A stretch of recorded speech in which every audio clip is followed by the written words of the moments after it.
gaya menarik pesan, pengembangan bahasa, menyampaikan manfaat tujuan, penutup dengan memperkuat daya persuasi, mendorong pemikiran. Oke. Jadi, kenapa sih harus menarik? Karena kalau nggak menarik, nggak akan ada orang yang mau dengar. Iya dong, bener nggak? Contohnya gini deh, saya mau ngasih tahu kalau pakailah Facebook. Hah, kenapa? Kenapa saya harus pakai Facebook? Misalnya, ya, ketika saya berusaha mau nyampein ke orang-orang kalau pakailah Facebook. Oh, Facebook itu bisa bikin orang itu saling berkomunikasi satu sama lain. Oh, ternyata nggak cuma itu. Ada yang tahu nggak nih kalau di Facebook itu sekarang kita bisa ngelihat lokasi orang? Ada yang tahu?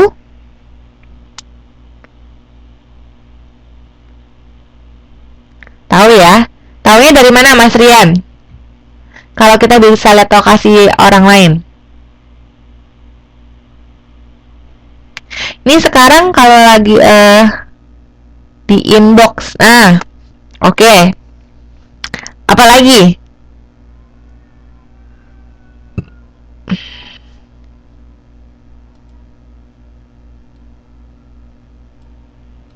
Apalagi? Selain dari inbox.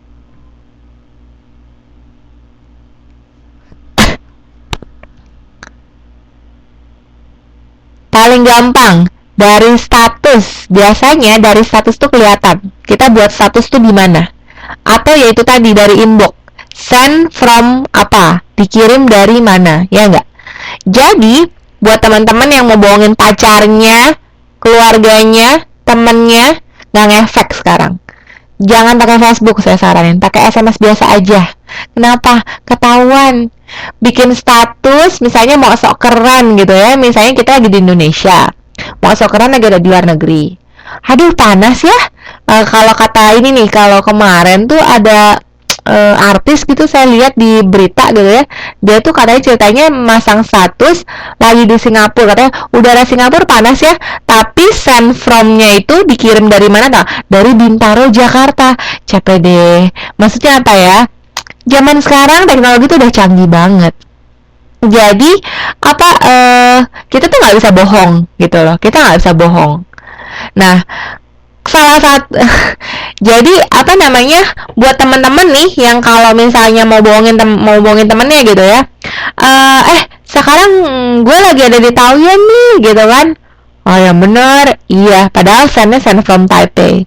Ya capek deh gitu kan, maksudnya nggak ngefek deh. Jadi kalau mau bohong mesti belajar bohong yang pintar gitu ya. Saya bukan ngajarin bohong, tapi itu adalah salah satu teknologi yang bagus banget sekarang gitu loh. Jadi kita bisa tahu ada di mana. Nah, ini hubungannya dengan persuasif itu apa?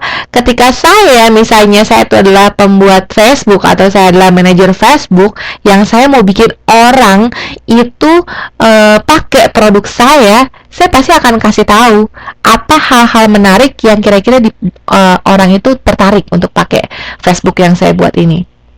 Misalnya, siapa di sini yang kalau main Facebook suka main gamenya? Ada aja loh, saya punya beberapa temen ya, yang mereka itu termasuk edik banget main game di Facebook. Saya nggak ngerti deh tuh. Nggak ngerti deh, saya nggak pernah main soalnya. Sempet temanku juga gitu, bilang di Kalimantan di inboxnya pemberitahuan di Jakarta. Nah, itu dia tuh mas, bener banget. Nggak, mungkin dia belum tahu tuh ada fitur seperti itu ya. Jadi nggak apa-apa, nggak usah dikasih tahu aja, biarin aja sampai dia jujur sendiri aja ya. Nah, jadi apa namanya, penting banget. Saya cuma kasih contoh biar agak nggak ngantuk aja ya, karena saya tahu pasti udah pada capek juga. Intinya pesan persuasif itu harus menarik sesuai dengan kebutuhan, atau mungkin kita bisa lihat dari situasi yang ada, lagi trennya apa, ya kan? Wah, sekarang tuh kalau orang ya punya apa namanya, kalau orang nih zaman sekarang nanyanya tuh nggak cuma satu. Tahu nggak gimana? Boleh bagi nomor handphonenya nggak? Aduh, sekarang udah nggak zaman. sekarang, bagi Facebooknya dong, bagi ID lainnya dong, bagi ya boleh lah nomornya WhatsAppnya dong, bukan nomor handphone lagi, ngomongnya WhatsAppnya dong, atau mungkin bagi WeChatnya dong, bagi Kakao Talknya dong. Waduh banyak banget deh, saya sampai pusing beneran karena jaringan kamu bagi Fibernya dong. Nah itu tuh Tango, apa itu Tango tuh, saya juga nggak pakai tuh. Kalau Fiber saya masih tahu, Line saya masih tahu, Tango saya tahu cuman saya nggak pakai. Nah jadi maksud saya apa ya, oh itu apa lagi tuh, OVO, itu saya nggak tahu deh. Apa komunikasi zaman sekarang itu udah ngikutin tren gitu loh. Jadi kalau orang nanya udah nah bener banget, banyak banget aplikasinya ya gitu kan. Jadi nggak cuma cukup satu nih. Kalau nanya berantat gitu kan, nggak cuma satu, WA-nya lah, ntar nanya apa sih, Line-nya lah, Facebook-nya lah. Waduh banyak banget. Ya nggak sih, Skype-nya lagi belum, sampai lupa nih. Ntar dulu ID Kakao saya beda nih sama ID lainnya. Lihat dulu deh, sampai lupa ya. Ini lagi sharing aja ya, karena kita semua udah pakai itu semua, udah pernah ngerasain ya kan. Nah, lanjut lagi ke materi. Ada pesan persuasif itu untuk ajakan, penawaran, dan penanganan keluhan. Jadi pesan persuasif itu ada tiga sebenarnya. Ada permintaan, penawaran, sama keluhan.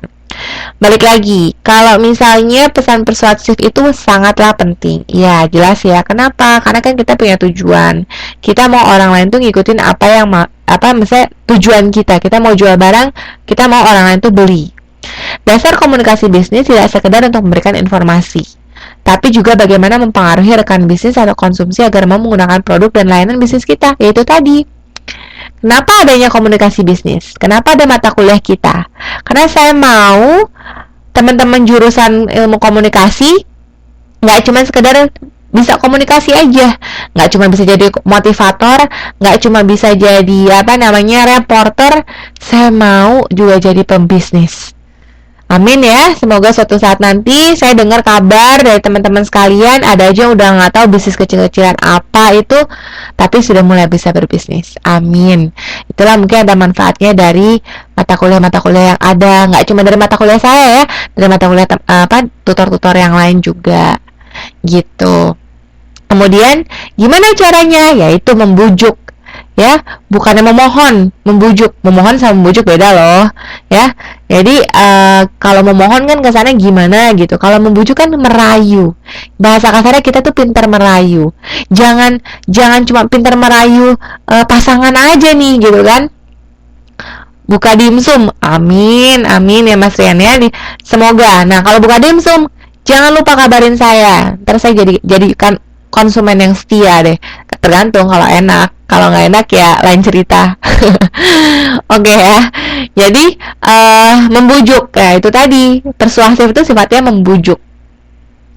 Di Bandung, sip, Bandung cocok banget. Bandung kan dingin, bukanya dimsum. Nanti mudah-mudahan gitu ya, kalau semua orang sudah, teman-teman jurusan komunikasi sudah pada balik ke Indonesia nih, bisa pada ngumpul ya, karena kan sudah saling kenal satu sama lain. Amin ya. Tuh, konsumennya udah banyak tuh. Kemudian salah satu aplikasi penulisan persuasif, balik lagi ya ke materi. Salah satu aplikasi penulisan persuasif itu adalah permintaan, penawaran, dan penanganan klaim. Nah, ini akan kita bahas satu persatu. Nah, agar pesan persuasif efektif, maka sebelum pesan persuasif disampaikan harus dirancang dengan matang. Iya dong, semuanya itu pasti butuh perencanaan. Kalau semuanya bersifat spontan itu nggak bagus, ya kan? Sebelum memutuskan sesuatu, ingat, dipikir dulu sebab akibatnya. Sebelum memutuskan sesuatu, membuat suatu pesan itu dilihat dulu siapa yang kita ajak bicara, ya kan? Sebelum kita mengajak seseorang itu, kita lihat dulu yang kita ajak itu untuk kebaikan atau bukan, untuk kepentingan diri sendiri apa untuk kepentingan bersama, ya. Jadi harus dirancang dengan matang dan mengantisipasi halayak. Iya, siapa yang kita ajak, ya kan? Orang tua kah, atau mungkin anak-anak kah, atau mungkin para ibu-ibu, atau siapa yang kita lihat, yang kita ajak? Ya, kita harus lihat. dan harus bersaing. Jelas. Kenapa? Karena kalau suatu pesan yang sifatnya mengandung persaingan gitu ya, itu sangat kuat banget. Artinya gini, kalau kemarin TTM saya sempat bahas ya, kalau Mbak Dina, Mbak Yuli sama Mbak Siti masih ingat, kita bahas mengenai pesan yang dilakukan oleh Telkomsel dan XL. Coba, ayo, teman-teman yang kemarin nggak datang TTM nih, masih ingat nggak kalau di Indonesia itu ada iklan XL yang pakai iklannya itu kayak setan kuntilanak, sampai kayak message tuh ketik-ketik chatting sampai rambutnya tuh panjang banget nutupin handphonenya. Ada yang inget gak? Mungkin ada yang nggak pernah lihat atau ada yang nggak pernah lihat. Nah, terus apa yang dilakukan sama Simpati? Coba, Simpati menyinggung masalah kalau misalnya mau teleponan gratis nggak mesti nunggu malam jam 12 malam. Nah ya, bener banget ya Mbak Siti ya, nggak mesti nunggu malam. Itu sebenarnya mau nyinggung siapa? Nyinggung Excel gitu loh. Jadi pesan yang disampaikan persuasif, narik konsumen supaya pakai Simpati, jangan pakai Excel gitu loh. Nah, jadi sifat pesannya tuh harus bersaing. Ya memang tidak baik sih, tidak boleh menyatakan jangan pakai Excel. Tapi kalau misalnya nggak mesti nunggu malam, itu kan kata-katanya lebih yang sifatnya kompetitif, bagus, tapi tidak langsung to the point sama kompetitor kita. Gitu. Cuman tetap aja sih, kalau kayak gitu tetap aja kayak nyari ribut ya. Waduh, si Simpati ini kayak nggak mau kalah banget dari Excel gitu ya. Nah, terus berorientasi untuk orang lain dan diri sendiri. Jadi sifat persuasif itu sifatnya jadi kesannya jangan egois, jangan kesannya hanya untuk menguntungkan pribadi diri kita sendiri. Perusahaan saking pengen dapat laba tinggi sampai bikin pesan yang sifatnya tuh kesannya kayak menguras uang konsumen. Jangan. Lebih juga kepada memberikan manfaat kepada konsumen kalau dia beli produk kita, gitu ya. Kemudian rancangan AIDA. Nah, yang tadi lagi nih, untuk membuat satu pesan persuasif, pakai AIDA yang tadi. Saya udah jelasin ya, nggak perlu saya jelasin ulang. Intinya adalah bahwa kalau misalnya membuat satu pesan itu harus menarik perhatian. Ingat, attention. Perhatian seseorang lain, interest, jadi menarik. Kata-katanya itu nggak membosankan, kata-katanya itu mungkin lucu, tetapi juga penuh makna, gitu kan. Desire, adanya hasrat, membangkitkan hasrat. Orang bacanya jadi kayak menggebu-gebu, iya juga ya. Atau mungkin, ya, minat gitu. Membangkitkan minat, membangkitkan hasrat. Dan pada ujung-ujungnya apa? Adanya action. Yuk, marilah kita, misalnya marilah kita apa, atau belilah ini, atau mungkin banyaklah kata-kata action yang kita mengajak orang lain supaya mau beli produk kita atau melakukan apa yang kita lakukan, melakukan apa yang kita ajak untuk lakukan. Jelas ya? Nah, rancangan AIDA tadi ya balik lagi, membangkitkan minat, menumbuhkan hasrat gitu ya. Dan jangan lupa kalau bisa disertakan fakta-fakta dan gambaran-gambarannya. Kemudian tahapan akhir menyarankan tindakan langkah-langkahnya apa saja. Yaitu tadi, kita mengungkapkan adanya permohonan. Kita mau ngapain sih? Kita ingin apa sih? Terus apa yang kita inginkan itu kan diusahakan positif. Tekankanlah sama positif, hal-hal positif tersebut. Pesannya itu ditekankan. Nih loh positifnya, kan permohonan. Ada manfaatnya loh kalau beli ini atau menggunakan ini tuh ada manfaatnya. Terus kalimatnya juga harus positif. Beli di mana ya kan, ada alamatnya dikasih tahu. Kemudian ada waktunya. Kalau misalnya pakai produk ini cepet loh hasilnya didapetinnya, misalnya produk diet gitu ya, dalam 3 minggu langsung kurus. Waduh, saya juga mau tuh kalau ada produk kayak gitu ya. Terus akhiri pesan dengan kalimat penutup pernyataan himbauan. Yaitu tadi akhiri kalimatnya misalnya ayo mandi, kalau yang tadi contohnya gitu kan ya. Kayak himbauan juga misalnya KB anak cukup 2 misalnya gitu kan. Itu kan himbauan yang baik. Kayak gitu. Dan pesan persuasif penawaran. Nah, ini penawaran. Kalau penawaran itu jadi lebih kayak yang tadi, ngajak supaya ada selling point, ngejual barang ataupun jasa. Harus jujur, ingat. Kalau mau jual barang nggak jujur, yang ada pasti konsumen akan nggak mau beli lagi. Coba, pakailah produk ini, kulit jadi putih. Pas pakai bukan jadi